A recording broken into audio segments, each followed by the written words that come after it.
히브리서 10장 26절에서 39절 말씀입니다.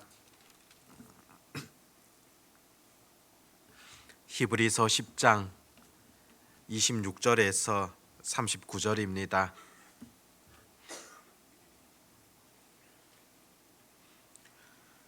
히브리서 10장 26절에서 39절 말씀, 우리 같이 하나님의 말씀을 읽도록 하겠습니다. 우리가 진리를 아는 지식을 받은 후 짐짓 죄를 범한즉 다시 속죄하는 제사가 없고 오직 무서운 마음으로 심판을 기다리는 것과 대적하는 자를 태울 맹렬한 불만이 있으리라.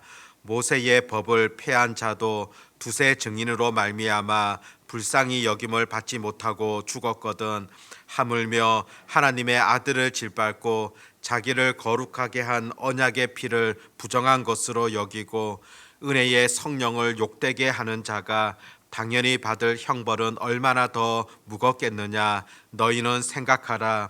원수 갚는 것이 내게 있으니 내가 갚으리라 하시고 또 다시 주께서 그의 백성을 심판하리라 말씀하신 것을 우리가 아노니 살아계신 하나님의 손에 빠져 들어가는 것이 무서울진저 전날에 너희가 빛을 받은 후에 고난의 큰 싸움을 견디어낸 것을 생각하라. 혹은 비방과 환난으로서 사람에게 구경거리가 되고 혹은 이런 형편에 있는 자들과 사귀는 자가 되었으니 너희가 갇힌 자를 동정하고 너희 소유를 빼앗기는 것도 기쁘게 당한 것은 더 낫고 영구한 소유가 있는 줄 알미라. 그러므로 너희 담대함을 버리지 말라. 이것이 큰 상을 얻게 하느니라.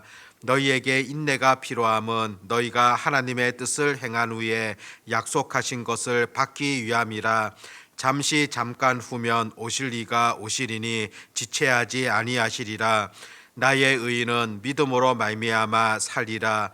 또한 뒤로 물러가면 내 마음이 그를 기뻐하지 아니하리라 하셨느니라.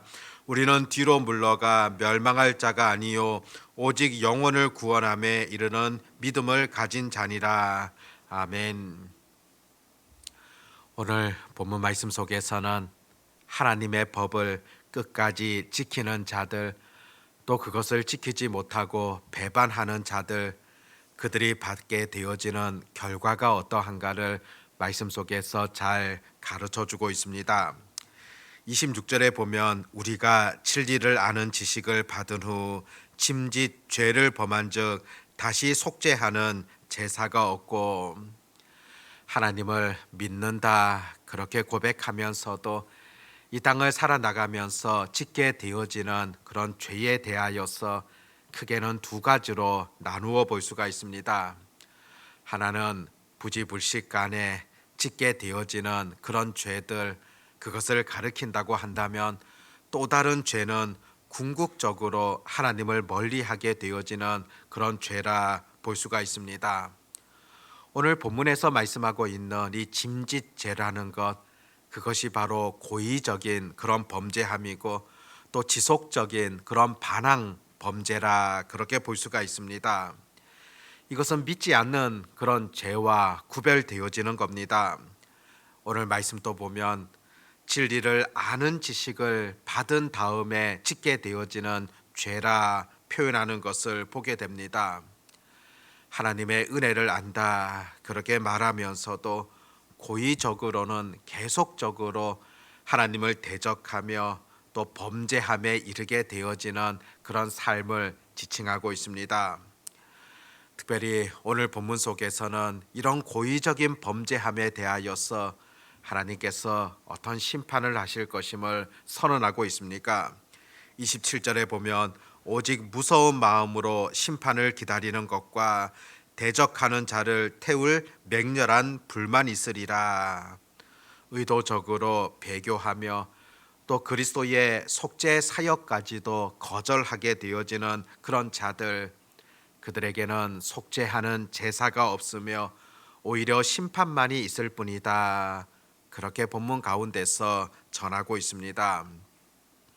맹렬한 불이라는 이 표현을 보면은 그 헬라어 원어를 보면 불의 질투라는 그런 의미를 갖고 있는 단어입니다. 하나님께서 그 대적자들을 심판하시게 되어지는 그런 내용을 지칭하고 있으며, 또 이 배교자들, 하나님을 대적하는 자들, 그들에게는 맹렬한 그런 불의 심판이 있다는 것을 의미하고 있습니다. 그러면서 28절과 29절을 보면은 과거 모세의 법과 비교하여서 설명을 하고 있습니다. 과거 모세의 법에 대하여서도 패한 자들 두세 증인이 있다고 한다면은 그들이 불쌍히 여김을 받지 못했다. 이 말씀은 신명기 17장에 나와 있는 그런 말씀이 인용되어집니다. 신명기서 말씀을 보면은 우상 숭배자들 그들에 대하여서 두세 사람의 증인이 있다고 한다면은 그들은 용서받지 못하고 죽게 되어졌습니다. 그렇다면 그리스도의 이 속죄 사역이라는 것, 율법과 비교해 볼 때 이 그리스도의 속죄 사역을 거부하는 자들, 모세의 율법을 어겼던 자들보다도 더 엄중한 심판을 받아야 된다. 그렇게 지금 전해주고 있습니다. 보면은 하물며 당연히 받을 형벌이 얼마나 더 무겁겠느냐 너희는 생각하라. 그렇게 기록하고 있습니다. 새 언약을 성취시킨 그리스도의 속죄 사역에 대하여서 거부한 자들, 옛 언약에서 우상 숭배로 인하여 죽임을 당한 징벌보다도 더 엄하게 심판할 것을 오늘 말씀은 그대로 표현하고 있습니다. 그 그리스도의 속죄 사역을 배교하는 자, 그들의 죄가 어떻기에 이렇게 큰 심판이 임할 것임을 선언하고 있겠습니까? 29절에서는 그들에 대하여서 한 세 가지 정도 이렇게 전해주고 있습니다. 먼저는 하나님 아들을 짓밟았다. 하나님의 아들 바로 예수 그리스도이지 않습니까? 이 짓밟고 이 원어적인 의미를 보면은 완전히 모욕하였다, 그런 의미를 가지고 있습니다. 배교라는 것, 단순히 그리스도를 거부하는 것뿐만이 아니라 하나님의 아들 되신 그 예수님에 대하여서 모욕하게 되어지는 그런 행위도 지속적으로 일삼았다는 것을 의미하고 있습니다. 하나님의 아들을 짓밟게 되어지는 그런 행위에 대하여서 반드시 심판할 것을 하나님께서 본문 가운데서 전해준다는 겁니다. 그뿐이 아니라 두 번째로서는 자기를 거룩하게 한 언약의 피를 부정한 것으로 여기고, 이 언약의 피라는 것은 예수 그리스도께서 우리를 죄 용서하시기 위하여서 십자가에 못 박혀서 흘리신 그 피를 나타내지 않습니까?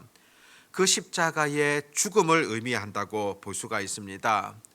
그런데 그 그리스도의 피도 가볍게 여기고 사소한 것으로 여기며 오히려 부정한 것으로 여겼다, 그렇게 말씀하고 있습니다. 그 예수 그리스도의 죽음에 대하여서 일반적인 보통 사람의 그런 죽음으로 인식하였다는 것입니다. 그리스도의 그 피에 대한 은혜와 그 복을 거절하는 그런 행위이지 않습니까? 이런 자들에 대하여서 분명한 심판이 있을 것임을 선언합니다. 세 번째로 보면 은혜의 성령을 욕되게 하였다. 은혜의 성령이다. 신약 성경에서 이 은혜의 성령이라고 표현되어져 있는 것은 오늘 이 히브리서 말씀이 유일하다고 볼 수가 있습니다. 성령이 가져다 주게 되어지는 그 은혜마저도 부정했다는 것입니다. 이것은 성령을 모욕한 죄라고 볼 수가 있으며 마땅한 심판이 임하게 될 것임을 전해주고 있는 그런 말씀이지 않습니까? 이런 배교자들에게 있어서 또 그리스도의 피에 속죄함에 대하여서 거절하는 자들에 있어서는 구체적으로 30절 말씀에 보면 원수 갚는 것이 내게 있으니 내가 갚으리라 하시고, 또 다시 주께서 그의 백성을 심판하리라 말씀하신 것을 우리가 아노니, 원수 갚는 것, 그것이 내게 있다. 이건 역시 구약 성경의 신명기 32장에 나오는 그런 말씀을 인용하고 있습니다.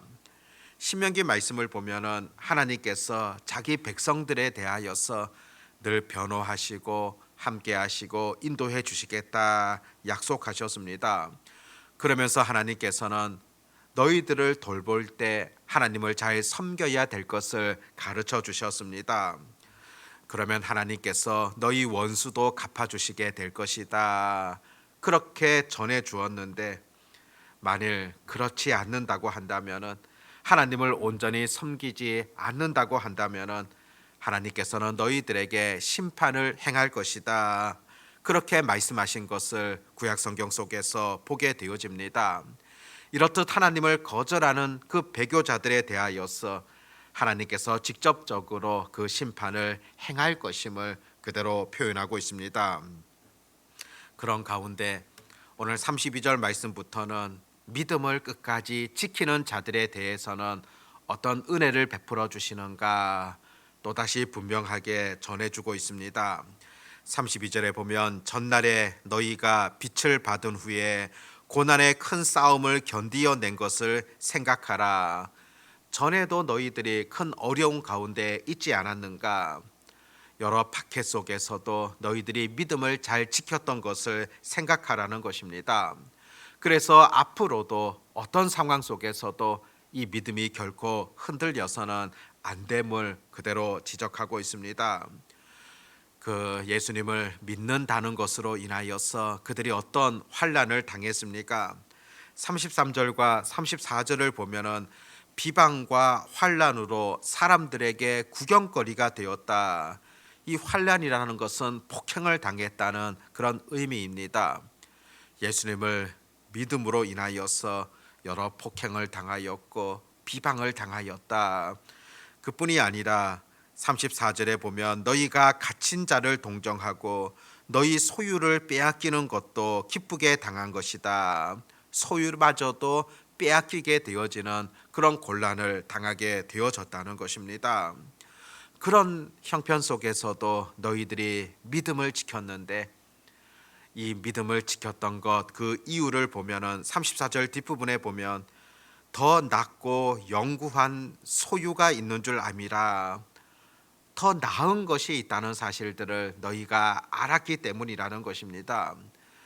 복음으로 인하여서 박해를 받으며 비방과 환난을 당하고 소유마저도 빼앗기게 되어지는 그런 형편이었지만은 너희들은 더 낫고 영구한 소유가 있는 것, 미래에 임하게 되어지는 이런 놀라운 은혜가 있는 것을 바라보면서 믿음을 지켰다고 그렇게 칭찬하고 있습니다. 로마서 8장 18절에도 보면 현재의 고난은 장차 우리에게 나타날 영광과 좋게 비교할 수 없다고 그렇게 전해주지 않습니까? 현재의 고난이라는 것, 훗날에 우리가 받게 되어질 영광과는 결코 비교할 수 없는 것이다. 성경은 가르쳐주고 있습니다. 그렇기 때문에 35절에 보면 그러므로 너희 담대함을 버리지 말라. 이것이 큰 상을 얻게 하느니라. 비방과 고난 속에서도 하나님을 향한 이 담대함을 결코 잊지 말라는 것입니다. 훗날에 받게 되어지는 큰 상이 있다는 것을 또다시 언급하고 있습니다. 또 이 담대함과 더불어서 그리스도인들에게 필요한 것 어떤 것입니까? 36절에 보면 너희에게 인내가 필요함은 너희가 하나님의 뜻을 행한 후에 약속하신 것을 받기 위함이라. 인내라는 것 바로 그리스도인들이 갖게 되어지는 표식이라고 볼 수 있습니다. 하나님의 뜻을 행하면서 받게 되어지는 여러 고난들, 위험에 직면하게 되어지는 그런 상황들, 그런 속에서도 인내로서 하나님이 약속하신 것을 기다려야 된다는 것을 말씀은 그대로 가르쳐 줍니다. 그러면서 37절에 보면 잠깐 후면 오실 이가 오시리니 지체하지 아니하시리라. 그 고통이라는 것 영원한 것 아니라 잠깐 후면은 우리 예수님께서 오셔서 하나님께서 은혜를 베풀어 주시겠다, 상을 주시겠다, 그 영광스러운 곳에 거하게 해 주시겠다, 그런 의미이지 않습니까? 잠깐 후다. 그 위험의 순간이 지속적인 것이 아니라 그 순간은 짧다는 것을 가르쳐주는 그런 의미라고 볼 수 있습니다. 그렇기 때문에 38절과 39절에 보면은 뒤로 물러서는 것이 아니라 적극적으로 하나님을 섬기게 되어지는 그런 굳은 믿음이 필요하다는 것을 우리에게 전해주고 있는 그런 말씀입니다. 특별히 초대교회의 여러 그 성도들 박해로 인하여서 힘들고 어려운 그런 고난 속에서도 분명하게 끝까지 믿음을 지켜야 된다. 그렇게 말씀하시는 우리 하나님의 음성을 듣게 되어집니다. 이 말씀 우리의 삶 가운데서도 적용하기를 원합니다. 하나님께서 우리에게 주셨던 이 믿음, 신앙이라는 것 끝까지 잘 지켜 가시기를 바랍니다. 사실상 초대교회 성도들과 비교한다면 너무나도 부끄러운 그런 현실이지 않습니까? 실제 우리의 삶 가운데 그런 고통도 없으면서 오히려 이 믿음이라는 것이 흔들리게 되어지고 또 작은 고난들 앞에서도 하나님을 믿는 신앙이라는 것이 흔들린 그런 모습이 있지 아니한가 깊이 한번 돌아볼 필요가 있다는 사실입니다. 하나님께서 주셨던 그 믿음 어떤 상황 속에서도 흔들리지 마시기를 바라고 이 믿음으로 굳건하게 살아갈 수 있는 그런 주의 자녀들, 주의 백성들 되어지시기를 바랍니다. 기도하겠습니다. 하나님 아버지, 오늘 말씀을 통하여 들려주시는 하나님의 분명한 음성들을 듣게 되어집니다. 믿음으로 인하여서 고난을 받게 되어지고 여러 고통스러운 그런 환경 가운데 있는 초대교회 성도들을 향하여서 분명한 하나님의 음성을 들려주고 있습니다. 고난 가운데서도 승리할 것을, 인내로서 견딜 것을, 그리고 훗날에 큰 상이 있다는 사실들을 말씀은 전해주고 있습니다. 이 말씀 앞에서 이 시대를 살아가는 우리들 참 많이 부끄럽다는 사실들을 바라보게 되어집니다. 조그마한 어려움 앞에서도 온전히 하나님 앞에 믿음으로 나아가지 못하고 원망과 불평을 일삼았던 우리의 삶들이 보여지게 됩니다. 아버지 하나님, 믿음이라는 것, 전능하신 하나님을 신뢰함으로 온전히 하나님을 의지하는 마음으로 살아가는 것임을 잊지 않게 하시고 어떤 형편과 상황 속에서도 하나님을 원망하거나 불평하는 것 아니라 믿음으로 살아갈 수 있는, 믿음으로 하나님을 신뢰하며 기도로 나아갈 수 있는 그런 주의 자녀들 되게 해 주시기를 간절히 소망합니다. 아버지 하나님, 또 세상에서 한 주를 시작하는 월요일입니다. 이번 한 주간의 모든 삶 속에서도 우리 주님만을 드러내게 하여 주시옵시고 우리 주님의 뜻을 아름답게 나타내게 하여 주시옵시고 주님께서 바라시는 길들을 걸어갈 수 있는 그런 저희들 되게 해 주시기를 간절히 소망합니다. 오늘도 부르짖는 자들에게 약속하신 풍성한 은혜를 더하여 주시옵시고 온전히 하나님의 그 능력과 전능하심을 바라보며 온전히 이 시간 또 하나님 앞에 구할 수 있는 그런 저희들이 되게 하여 주시옵소서.